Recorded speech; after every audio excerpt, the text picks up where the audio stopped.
क्या आपका stop loss hit होने के बाद मार्केट वापस से ऊपर जाता है? अगर हाँ, तो ये वीडियो आपके लिए ही है। आई एम श्योर कि आपके साथ भी कभी ना कभी ऐसा तो हुआ होगा कि आपने परफेक्ट रिसर्च की, स्टॉप लॉस भी लगाया, पर मार्केट नीचे आकर आपको स्टॉप लॉस से हिट कर गया। और हिट हुआ तो हुआ, उसके बाद प्राइस आपके टारगेट से भी ऊपर चला गया। स्टार्टिंग में मैं भी यही सारी प्रॉब्लम फेस कर रहा था, बट फिर मुझे ऐसी 3 स्ट्रेटजीज पता चली जो मैं आज तक यूज़ करता हूँ और अपना स्टॉप लॉस बार बार हिट होने से बचा लेता हूँ। हाय एवरीवन, वेलकम टू तला डेस्क। आज मैं आपको यही 3 स्ट्रेटजीज बताऊंगा जो प्रॉफिटेबल ट्रेडर्स यूज़ करते हैं। और सिर्फ इतना ही नहीं, आखिर में मैं आपको प्रो ट्रेडर्स का वो एक सीक्रेट फॉर्मूला भी बताऊंगा जिससे आप स्टॉप लॉस से प्रॉफिट कमा सकते हो। इसलिए वीडियो को इन तक जरूर देखिएगा।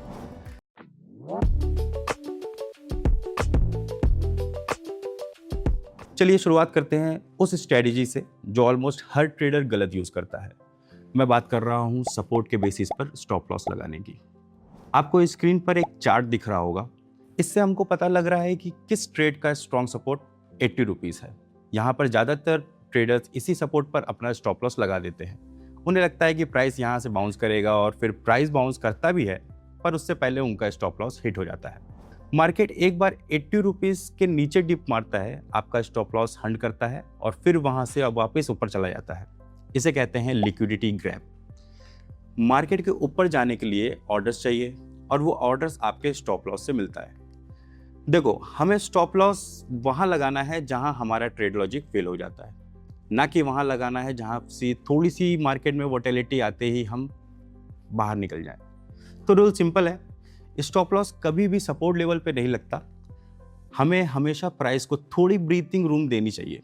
अगर सपोर्ट 80 पर है तो हमारा स्टॉप लॉस 80 के थोड़ा सा नीचे चाहिए, ताकि मार्केट छोटी मोटी नॉइज से हमें बाहर ना निकाल दे। अब ये तो पता चल गया कि स्टॉप लॉस सपोर्ट वैल्यू के नीचे लगाना है, पर कितना नीचे लगाना है ये कैसे पता लगेगा?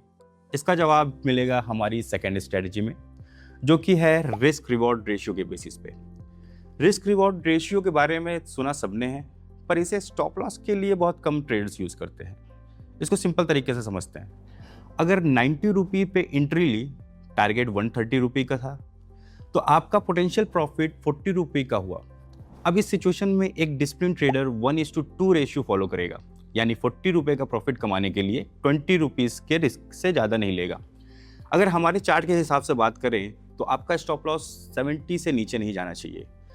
अब यहाँ तक हम नॉर्मल बात कर रहे थे। अब एक गोल्डन रूल सुनिए। हमारे पहली स्ट्रेटजी ने कहा कि स्टॉप लॉस 80 रुपये से कम होगा। दूसरी स्ट्रेटजी ने कहा कि स्टॉप लॉस 70 रुपये से ऊपर होगा। यानी सपोर्ट और रिस्क रिवॉर्ड रेशियो हमें 70 रुपये टू 80 रुपीज़ की रेंज में मिल गई। पर कितना अच्छा होगा ना अगर हमें एक एस्टिमेट भी मिल जाता। डोंट वरी, हमारी थर्ड स्ट्रेटजी इसी एस्टिमेशन को बताती है। पहली 2 स्ट्रेटजी लॉजिक बेस्ड थी, पर तीसरी स्ट्रेटजी जो है हमारी वो डेटा बेस्ड है। इसके लिए हम यूज़ करेंगे ATR, average true range indicator. ये इंडिकेटर हमें बताता है कि पिछले कुछ समय में स्टॉक कितना वोलेटाइल रहा। ATR इंडिकेटर आप अपने चार्टिंग प्लेटफॉर्म से सेट कर सकते हो। वहाँ पे आपको इंडिकेटर का टैब मिलेगा, जहाँ से ATR सर्च करके सेट कर लेना। मार्केट का रूल है स्टॉप लॉस ATR वैल्यू का डबल होना चाहिए, ताकि मार्केट की छोटी छोटी फ्लक्चुएशन से बचा जा सके। अब सपोज करो कि आपका इंडिकेटर 7 रुपये पे सेट हुआ है, तो आपका स्टॉप लॉस एंट्री प्राइस से 14 रुपये नीचे सेट होगा, यानी 76 रुपये पे। हमें सपोर्ट स्ट्रेटजी से पता चला कि स्टॉप लॉस 80 से नीचे लगेगा, रिस्क रिवॉर्ड से पता चला कि 70 से ऊपर लगेगा, और ATR इंडिकेटर हमें बता रहा है कि ये एग्जैक्ट 76 पे लगेगा। जब हम ये तीनों स्ट्रेटजीज कंबाइन कर देते हैं तो हमारे पास एक हाई कन्विक्शन ट्रेड के चांसेस बढ़ जाते हैं। अब यहाँ पे बहुत सारे ट्रेडर्स ये सोचते हैं कि जब ATR से ही सीधा वैल्यू पता लग रही है तो बाकी की स्ट्रेटजी पे इतना दिमाग क्यों लगाएं। पर याद रखिए कि ATR एक लैगिंग फैक्टर है कि जो कि पास डेटा पे चलता है, इसलिए सिर्फ ATR के बेसिस पे आप ट्रेड करोगे बहुत ही रिस्की होगा। वहीं से सपोर्ट और risk reward strategy current market के स्ट्रक्चर पे वर्क करते हैं, जो कि रिलेटिवली करेक्ट एक स्टॉप लॉस देते हैं। अब तक हमने देखा कि स्टॉप लॉस यूज करके लॉस कैसे कंट्रोल किया जाए। अब बात करते हैं कि इससे जीरो लॉस और प्रॉफिट कैसे बना सकते हैं। इसका लॉजिक बहुत सिंपल है। जैसे जैसे प्राइस बढ़ता जाए वैसे वैसे अपना स्टॉप लॉस भी बढ़ाते जाओ। 1:1 रेशियो में जब ये स्टॉप लॉस बढ़कर एंट्री प्राइस तक आ जाएगा तो ये हमारा नो लॉस स्टॉप लॉस बन जाएगा। ये सिचुएशन ब्रेक इवन की हो जाती है। अब इस पॉइंट से ट्रेडर लॉस में तो नहीं जा सकता। नो लॉस के बाद सारे stop loss trailing stop loss होंगे। अगर नॉर्मल लैंग्वेज में मैं कहूँ तो स्टॉप लॉस को स्टॉक प्राइस के नीचे लगा देना ही ट्रेलिंग स्टॉप लॉस है। अगर बाई चांस आपका स्टॉक नीचे गिरने लगे तो ये आपकी करंट पोजीशन पे लॉक हो जाएगा और आपका प्रॉफिट सिक्योर रहेगा। इसको थोड़ा और अच्छे से समझाता हूँ। स्क्रीन पे जो चार्ट दिख रहा है आपको, उसमें प्राइस और स्टॉप लॉस ऑब्जर्व करो। जितने जितने पॉइंट्स प्राइस बढ़ रहे हैं उतने उतने पॉइंट्स स्टॉप लॉस भी बढ़ रहा है। हमने 90 पे एंट्री ली 75 रुपये के स्टॉप लॉस के साथ। जब प्राइस 97 पे आया तो स्टॉप लॉस भी 82 हो गया, दोनों ही 7 पॉइंट से बढ़ गए।